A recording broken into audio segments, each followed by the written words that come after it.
আসসালামু আলাইকুম। ডিগ্রি তৃতীয় বর্ষ, তোমাদের 23 তারিখে অনুষ্ঠিতব্য রাষ্ট্রবিজ্ঞান পঞ্চম পত্রের শর্টকাট সাজেশন নিয়ে হাজির হয়েছি। এই ভিডিওতে আমি এই শর্টকাট সাজেশনটাই আলোচনা করব।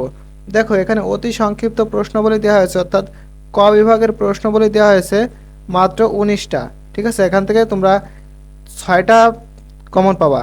আর যদি তুমি 10টার ভিতরে 10টাই বাদাইতে চাও তাহলে তো অবশ্যই তোমাকে 21, 22, 23, 24, ঠিক আছে, 21, 22, 23, 24 এই সালগুলো সম্পূর্ণটা তোমার পড়া লাগবে।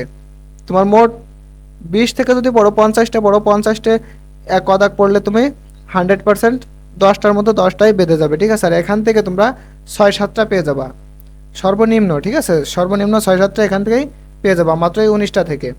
ঠিক আছে, আর খ বিভাগে দেখো, খ বিভাগে প্রশ্ন দিয়েছি 13টা, খ বিভাগে দিয়েছি 13টা, এবং গ বিভাগে দিয়েছি 14টা। ঠিক আছে, এখানে দেখো কোনগুলো সবচেয়ে বেশি ইম্পর্টেন্ট সেটাও দেওয়া আছে, কোনগুলো একটু কম ইম্পর্টেন্ট সেটাও দেওয়া আছে। ঠিক আছে, তোমরা এটা পড়ে নেবা।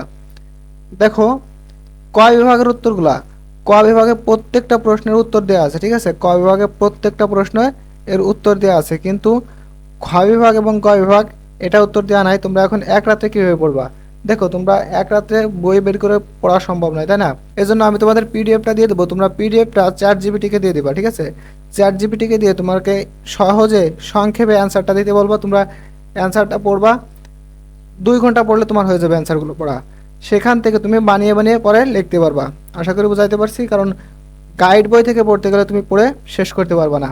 এজন্য চ্যাট জিপিটিকে দিলে তুমি এই প্রশ্নগুলোর অ্যান্সার সহজেই পেয়ে যাবা। তারা তোমার ধরো 10 মার্কের প্রশ্ন, তোমাকে 5 মার্ক পাবা এমন একটা অ্যান্সার দিয়ে দেবে। ঠিক আছে, ওই 5 মার্ক থেকে তুমি যদি আর একটু বানিয়ে লিখতে পারো তাহলে তুমি 10-এর মধ্যে 10 পেয়ে যাচ্ছ। তাই তুমি এইটা আপাতত পড়ো, পড়লে পড়া তুমি পরে বানিয়ে 10 মার্কের অ্যান্সার করতে পারবা। তুমি যদি মোটেও না জানো তাহলে কিভাবে লিখবা, কিন্তু তুমি মূল বিষয়টা যদি জানতে পারো তাহলে তুমি পুরো অ্যান্সারটা করতে পারবা। তাহলে তোমাদের জন্য শর্টকাট সাজেশনটার পিডিএফ আমি কমেন্ট বক্সে দিয়ে রাখবো, তোমরা অবশ্যই কমেন্ট বক্স থেকে দেখে নেবা। আর এটা অবশ্যই আমি ইউটিউব চ্যানেলের কমেন্ট বক্সে দিয়ে রাখবো, তোমরা ইউটিউব চ্যানেলের কমেন্ট বক্সে গিয়ে দেখে নেবা। আমাদের ফেসবুক, ইউটিউব, টিকটক সব জায়গায় একই নাম, অলওয়েজ এডুকেশন বিডি, এবং একই লোগো। ঠিক আছে, তোমরা ইউটিউব চ্যানেলের ডেসক্রিপশন বক্স কিংবা কমেন্ট বক্স থেকে লিঙ্ক থেকে তোমরা পিডিএফটা ডাউনলোড করে নেবা। তো ভালো থেকো তোমরা সবাই, আল্লাহ হাফেজ।